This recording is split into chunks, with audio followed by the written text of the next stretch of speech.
तुम शांत रहे। हेलो हेलो हेलो, अब हो जाओ शांत, बना लेना, अब सुन लो टॉपिक।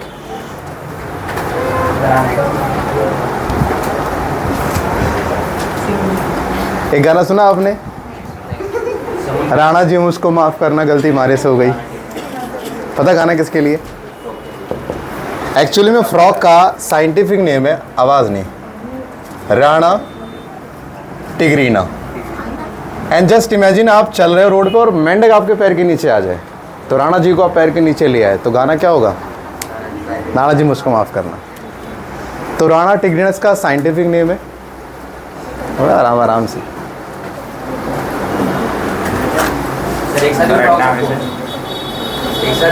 नहीं नहीं, तू इधर आ।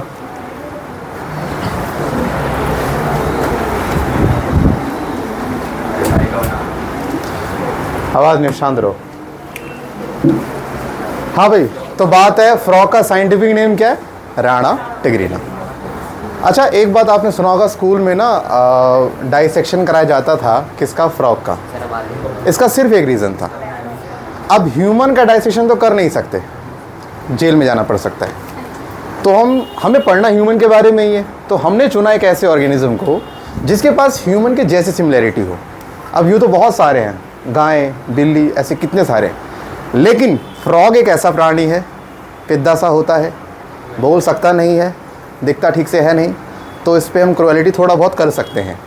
तो फ्रॉग को इसलिए हम यूज़ करते रहे बिकॉज की सिमिलैरिटी ह्यूमन से काफ़ी ज़्यादा है। किस वजह से बताऊँ?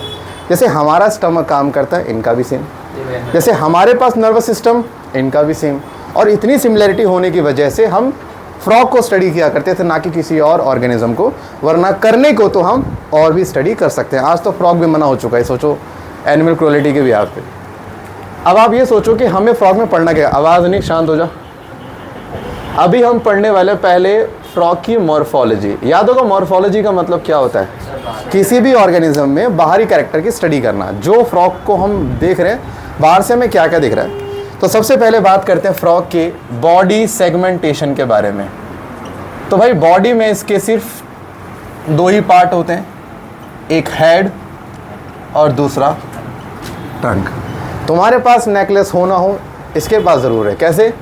इनके पास नेक ही नहीं होती, so that's why they are neckless and they are tailless. ना इनके पास नेक पाई जाएगी, ना इनके पास टेल पाई जाएगी। अरे बाद में बना डायग्राम भाई, सुन ले पहले, बहुत टाइम मिलेगा बनाने के लिए डायग्राम। अच्छा और सुनो, कभी आपने अगर फ्रॉक का कलर देखो तो बड़ा कमाल का होता है कलर। कैसे? अगर आप डॉर्सल साइड पे देखोगे, मतलब पीठ की साइड पे, आपको मिलेगा ऑलिव ग्रीन की शीट मिलेगी या डार्क ग्रीन की शीट मिलेगी। अगर आप वेंट्रल साइड देखोगे, यानी आगे के साइड, है ना, तो इस साइड पे आपको कलर मिलेगा येलो कलर मिलेगा। अब सवाल ये आता है कि बॉडी पे कलर एक जैसा होता है नॉर्मली सबके, इसमें कलर क्यों पाए गए? मतलब बैक साइड में ऑलिव ग्रीन कलर में क्यों गया? अब आप ये सोचो, इसके लिए एक वर्ड यहाँ पे हम यूज़ करते हैं, कैमोफ्लेज। कैमोफ्लेज वैसे तो आपकी बुक डिफाइन कुछ इस तरह से करता है, कलर बदलने की प्रक्रिया को कैमोफ्लेज आपकी एनसीईआरटी लिखती है, लेकिन एक्चुअल में इसका मतलब कलर बदलने का नहीं होता। इसका मतलब होता है क्या? अभी नहीं, अबे तो तुम्हें अलग कराऊंगा ना इनको थोड़ी। हाँ सुनो, adaptation according to the background.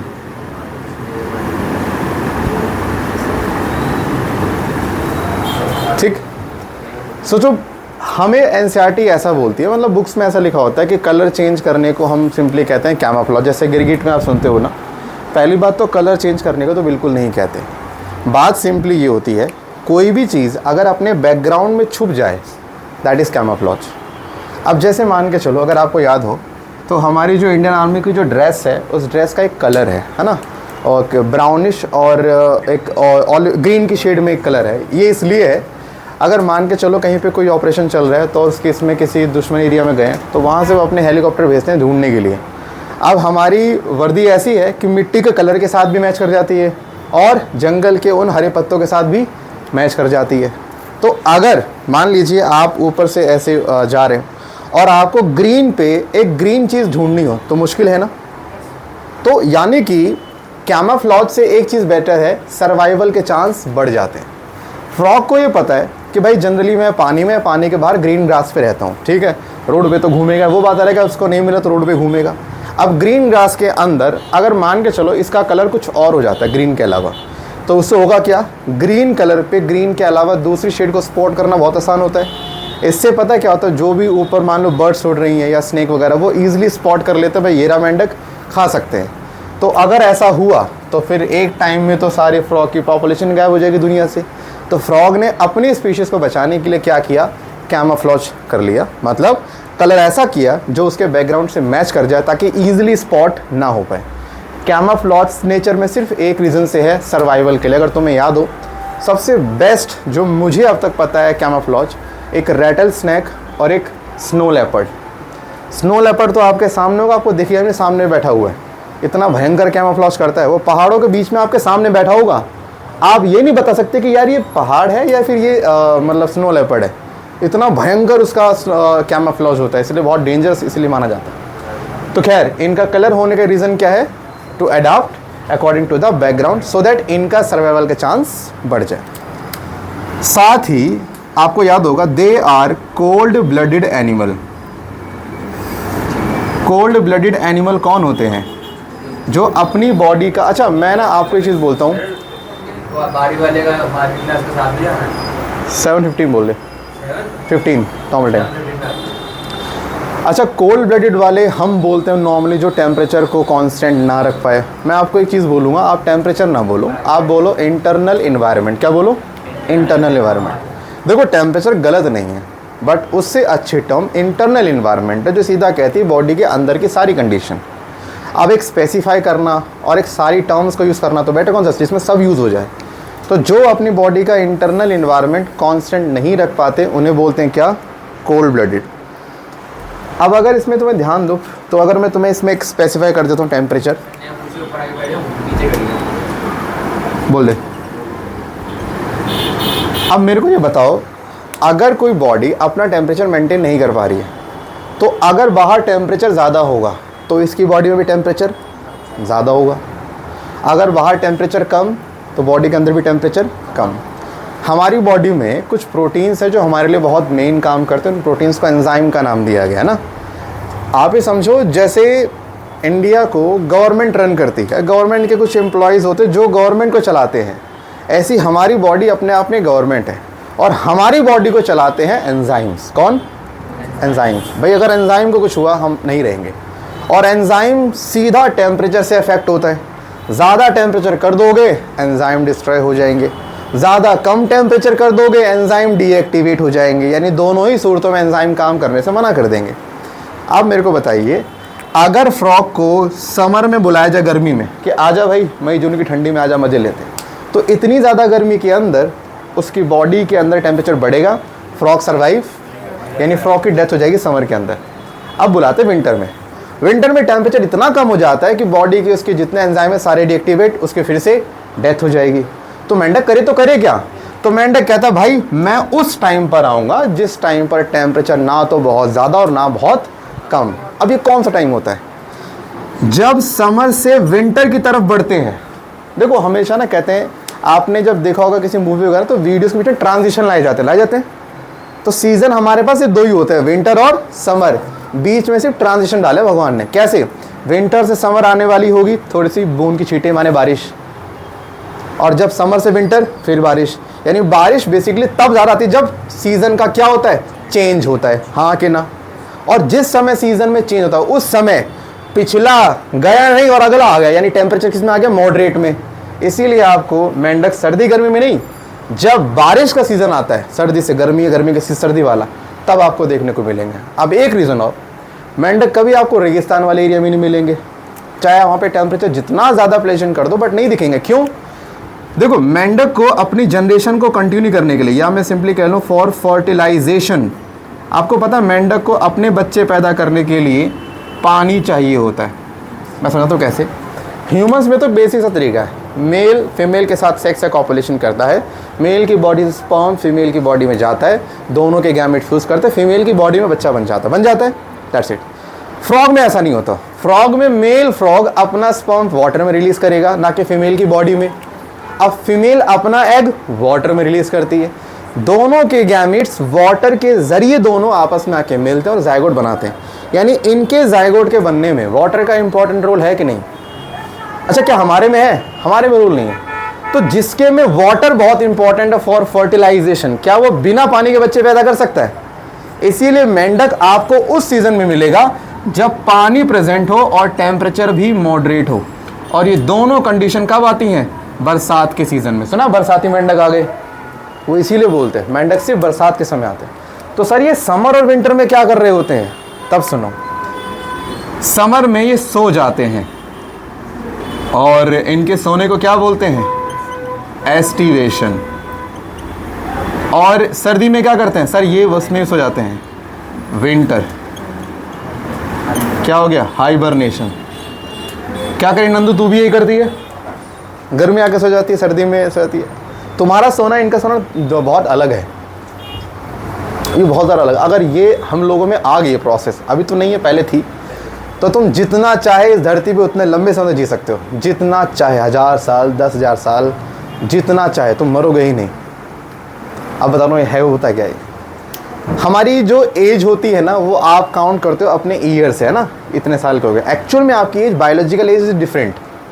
आपकी बॉडी किस तरह से परफॉर्म कर रही है, सारे फंक्शन कैसे परफॉर्म हो रहे हैं, वो आपकी एज होती है। कई बार क्या होता है, मान लें किसी की एज 50 हो गई, लेकिन उसकी बॉडी में फंक्शन चल रहे 20 ईयर वाले के हिसाब से, तो उसकी बायोलॉजिकल एज कितनी है? 20 है, 60 थोड़ी है। 60 तो वो तुम्हारे हिसाब से है। और कई बार किसी की एज है 20 और इस रिएक्शन चल रही है 60 वाली मरी मरी सी, उसकी बायोलॉजिकल एज क्या है? 60। आजकल ये वाला चल रहा है। तो ये आपकी बायोलॉजिकल एज को बहुत अच्छे से कंट्रोल करता है। आपको पता है आपकी बॉडी डेली कुछ रिएक्शन को रन करती है, कुछ बेसिक एनर्जी की रिक्वायरमेंट के लिए, है ना, एनर्जी मिलती है, आपकी बॉडी चल रही है। जब आप जगे होते हो, आपकी बॉडी मान लीजिए 10,000 जूल एनर्जी कंज्यूम कर रही है पर सेकंड, ठीक है। जब आप जगे हो तब, आप जब सो जाओगे मान लीजिए 5,000 जूल एनर्जी लग रही है पर सेकंड। क्यों? सोने के बाद क्या आपके लंग्स काम नहीं कर रहे?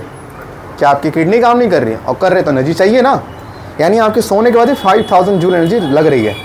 जब ये सोते हैं, इमेजिन करो, जब ये जगे हैं तब 10,000 जूल एनर्जी पर सेकंड, और जब सो गए तो 1 जूल पर मंथ लगा लो। यानी ये एनर्जी ना के बराबर यूज कर रहे हैं। तो जो इनकी बॉडी में फूड पड़ा होगा वो जल्दी कंज्यूम होगा कि लेट कंज्यूम होगा? यानी वही उसी फूड से 6-6 महीने तक सर्वाइव कर लेते हैं। अच्छा, लेकिन ध्यान देना कमाल की बात, इस स्टेज पे जब तुम सो रहे हो तो तुम जिंदा हो, दिखते हो कि जिंदा है। जब ये जाते स्टेज में, आप जिसको हाथ से पकड़ोगे पूरा ड्राई, जैसे एक फ्रॉग मर जाता है ना, सड़ जाता है, लिटर लगे कि तो मर चुका है, तो जिंदा ही नहीं है। लेकिन जहां आपने पानी की एक बूंद डाली, जिंदा हो जाएगा। अच्छा, मेरे को ना पहले ये डाउट था, पता नहीं तुम्हारा हो कि नहीं, तुम तो ऐसे नाटक करोगे कि दिखाओगे तुम्हें सब बात आता है, बट मेरे को डाउट था। मेरे को ये था कि यार ये बारिश के टाइम में मेंढक आते कहाँ से? तो मुझे किसी बहुत महान इंसान ने समझा भी दिया कि ऊपर से गिरते मेंढक। और क्योंकि कोई नहीं तो मैंने मान भी लिया शायद मेंढक ऊपर से गिरते होगा, मैं देख भी कर देखूँ एक आध आजा हाथ में, आज तक तो आया नहीं। जब बाद में पढ़ा तो पता लगा मेंढक क्या करते हैं। जैसे अभी बारिश है, जैसे ही बारिश गई, ये सूखा पड़ा, मिट्टी की काफ़ी गहराई के अंदर मेंढक चले जाते हैं और वहाँ जाके सो जाते हैं। या तो विंटर में है तो हाइबरनेशन, समर में है। फिर जब बारिश पड़ती है, जैसे ही बारिश की बूंद पानी के अंदर जाता है, सर ज़रूर बारिश की बूंद अगर हमें डाल दे पानी तब भी वो जाग जाएगा। तो जैसे ही पानी के अंदर गई बारिश की बूंदें, तुरंत मिट्टी गीली हुई, मेंढक फिर से कहाँ गया? बाहर आ गया। तो मेंढक इस तरह की कलाकारी करता है। और ये सिर्फ इसकी बात नहीं कर रहा हूँ, इसीलिए वैसे तो हम कहते हैं इनकी लाइफ कुछ मंथ्स की होती है, बट क्योंकि ये हाइबरनेशन है, सिचुएशन पता नहीं कितना जी सकते हैं। आपने हाइबरनेशन का एग्जाम्पल एक और सुना होगा, if I am not wrong, polar bear. थोड़ा मैं आपको आउट ऑफ द बॉक्स एक चीज़ बताऊं। आप अक्सर पहले देखते होंगे कि पहले के टाइम पे साधु महाराज जब तपस्या करते थे तब दाढ़ी वाड़ी निकल आती थी, मिट्टी वगैरह का पूरा एक ढेर बन जाता था ना। हम कह रहे क्या ड्रामेबाजी कर रहे हैं, ऐसे कहाँ होता है? नहीं नंदू, ऐसा होता है। एक्चुअली में वो जब मेडिटेशन करते थे तो वो जाते थे एक नई स्टेज में, जिसको हम बोलते हैं क्या, अच्छा मतलब आप एस्टिवेशन या ये कह रहे हो, मैं बोलूँगा diapause. Diapause is kind of same thing, but नाम में थोड़ा नया यूज़ कर रहा हूँ। इस स्टेज में क्या होता है, बॉडी सो नहीं रही है, बॉडी एक ऐसी स्टेज में चली गई है जिसमें मिनिमम एनर्जी रिक्वायर्ड हो रही है। और क्योंकि एनर्जी मिनिमम रिक्वायर्ड है, बॉडी का एक फिंगर भी हिलेगा नहीं, क्योंकि एनर्जी कंज्यूम ज़्यादा हो जाएगी। और क्योंकि बॉडी एक ऐसे स्टेज में है जो सोने की स्लीप की, लेकिन वो स्लीप कैसी है, डेड की, बट कंप्लीटली मान लो डेड है वो इंसान, बट लेकिन उसका टिश्यू नहीं डिजॉल्व, कभी टिश्यू उसके खराब नहीं होंगे। और इस स्टेज में उसके बॉडी अगर कुछ गिर भी जाता है थोड़ी हटा देगा, क्योंकि हटाए तो एनर्जी लगेगी। इसीलिए आप देखते थे कि पहले के साधु महाराज 1000 साल जी, और वो प्रैक्टिकली यही है भाई, मजाक वाली बात नहीं करो, घर जाकर चेक कर लेना। पहले पॉसिबल था, अब नहीं है पॉसिबल। अब इंसान 60 साल जी रहे तो वो उसकी किस्मत है। 100 की तो मैं बात ही नहीं करूँगा। अब तो बस वही है कि बिरयानी बनाई, सुना वाला, बस वो उसको छोड़ के बाकी सारे हाँ। तो ये हो गया, इसीलिए इनको ये बरसात में मिलते हैं। और सुनो, इनमें रेस्पिरेशन तो भाई और कमाल का है। आपको पता है इनकी स्किन हमेशा मॉइस्ट होती है, हमेशा, मतलब स्किन पे ना आपको हमेशा ऐसे वाटर की लेयर मिलती है। थैंक गॉड मेंढक वाली कला हम लोगों में नहीं है ना, बड़ा दुनिया क्या, हाँ लाइट पिंक। भाई दारू ये नहीं पीता है ना, इंसान पीता है, इसीलिए फिर तुम्हें ख़त्म करेंगे जो और। अच्छा सुनो, रेस्पिरेशन, सांस कैसे लेते हैं भाई। ये सांस गिल से भी लेते हैं, लंग से भी लेते हैं, स्किन से भी लेते हैं, एंड बकल कैविटी से लेते हैं। पता फ्रॉग का मैं दीवाना सिर्फ इस चीज़ के लिए हूँ, ये सांस के तरीके सुन रहे इसके। पहली बात, गिल्स इनमें एडल्ट में मिलते हैं, but they are non functional. Gills basically काम करते हैं, ताड़पोले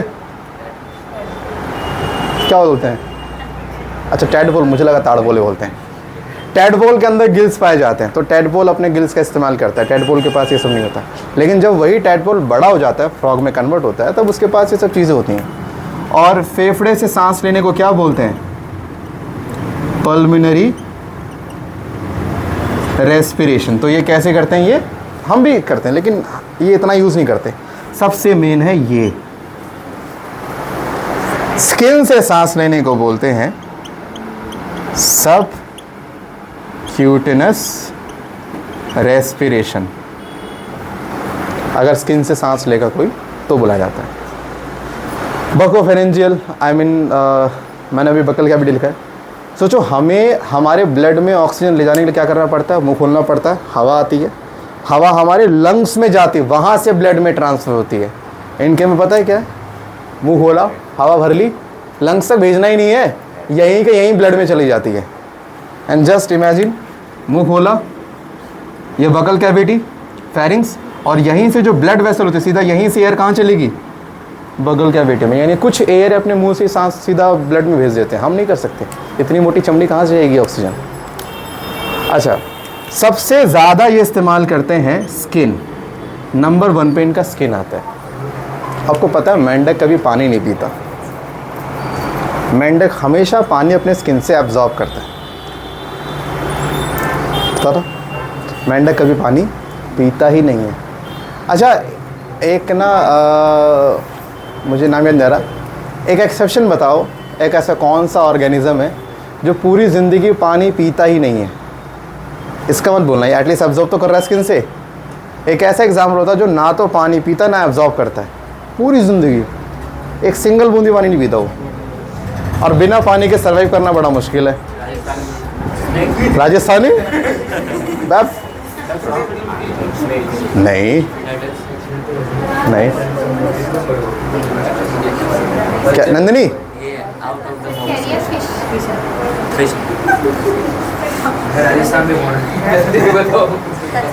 बताओ भाई कौन सा ऐसा ऑर्गेनिज्म है जो पूरी जिंदगी एक ड्रॉप पानी नहीं पीता। कैंगरू रेट, इतना पौवा सा होता है, हाँ ये इतना सा होता है, और ये पता पानी की रिक्वायरमेंट पूरी कैसे करता है, चर्बी तो होती है, फैट को ब्रेक करता है और फैट से जो वाटर निकलता है ये उसका इस्तेमाल करता है। दूसरा तरीका, हम लोग अपने यूरिन से वाटर का लॉस बहुत करते हैं, ये अपने यूरिन से वाटर का लॉस मिनिमम रखता है। हम अच्छा कई बार ना आपका एक डाउट ऐसा भी आया होगा कि सर हमने पानी पिया, हम तो वॉशरूम गए नहीं, तो पानी गया कहाँ, हमें फिर प्यास लग गई। जब आप बोलते हो, सांस छोड़ते हो, तब भी आप एयर रिलीज़ करते हो, उस एयर में मॉइस्चर होता है। यकीन ना हो तो आपने सर्दियों में फील भी किया होगा, ग्लास क्या करते ना, इससे मॉइस्चर कहाँ से आया, आपकी बॉडी से बाहर निकलता है, तो वो उससे भी वाटर लॉस को रोक लेता है। ओके, अच्छा तो नंबर 1 पे क्या है इनके, स्किन। अच्छा आपने अगर 12th में सोल्यूशन चैप्टर पढ़ा है तो मुझे बताओ कि जो भी अच्छा एक वो है ना कविता, मछली जल की रानी है, जीवन उसका पानी है और रोज़ पका के खानी है, नहीं, हाथ लगाओ डर जाएगी, बाहर निकालो मर जाएगी, वाए बाहर निकालो मर जाएगी।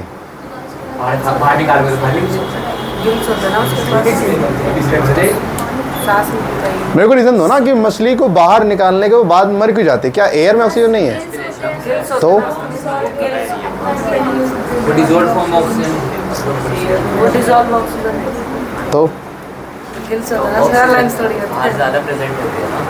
हम बाहर तो ज़्यादा है। आपने कभी अच्छा एक मूवी आई थी शायद मार्वल की थी जिसमें वो था एक्वामैन देखिए मूवी, थोड़ी बहुत देख ले करो, काम आ जाती है। जो भी ऑर्गेनिज्म पानी से ऑक्सीजन लेते हैं उनमें एक कॉमन चीज़ होती है, उनकी स्किन हमेशा मॉइस्ट मिलेगी आपको। बता दो रीज़न क्या, मॉइस्ट स्किन में प्रेजेंट होता है H2O। अब नेचर में अलग अलग गैसेस की कॉम्पोजिशन होती है, O2 N2 वगैरह। अगर देखो वाटर में ऑक्सीजन, यहाँ पर ऑक्सीजन, तो रिलेटिवली ऑक्सीजन का एक तरफ प्रेशर ज़्यादा हो जाता है। सोचो मॉइस्ट होने के मतलब है H2O, उसमें ऑक्सीजन है, हमें क्या चाहिए, ऑक्सीजन। अब वो हमारे एयर का ऑक्सीजन, इस वाटर का ऑक्सीजन मिलकर ऑक्सीजन का प्रेशर बढ़ा देते हैं एक तरफ। और आप भी जानते हो किसी भी गैस को मूव करने के लिए प्रेशर का डिफरेंस चाहिए होता है। अगर आप ये मॉइस्ट लेयर नहीं रखोगे तो ज़्यादा प्रेशर ही क्रिएट नहीं होगा ऑक्सीजन का, और अगर प्रेशर क्रिएट नहीं होगा ऑक्सीजन आएगी स्किन के अंदर नहीं। स्किन में आने का मतलब ऑक्सीजन को बहुत ज़्यादा फोर्स लगाना पड़ेगा, इतना आपको फोर्स पहले तो करना पड़ेगा ना। इसीलिए जब मछली को पानी के बाहर निकाला जाए तब भी जिंदा रहती है, पता कब तक, जब तक उसके गिल्स में पानी है वो तब तक ऑक्सीजन ले लेगी, चाहे एयर से चाहे पानी से। बट कब तक, जब तक उसके गिल्स गीले हैं। जहाँ गिल्स ड्राई हुए उसकी डेथ। और अगर आप चाहते हो कि पानी के बाहर जिंदा रहे तो आप एक काम करो, गिल्स से पानी डालते रहो, गिल्स पे नहीं मरेगी पानी के बाहर आने के बाद भी, गिल्स पे। गिल्स को बस ड्राई मत हो, जब तक गिल्स पे पानी पड़ेगा वो तब तक जिंदा रहेगा, और जैसे गिल्स ड्राई हुआ उसकी डेथ। क्या गिल्स साइड में होता है उसके? नहीं, गिल्स फिल्टर आउट करता है ना, गिल्स निकालता है उसमें सब कुछ। ओके, एक काम करो, इतना लिखो फटाफट। हाँ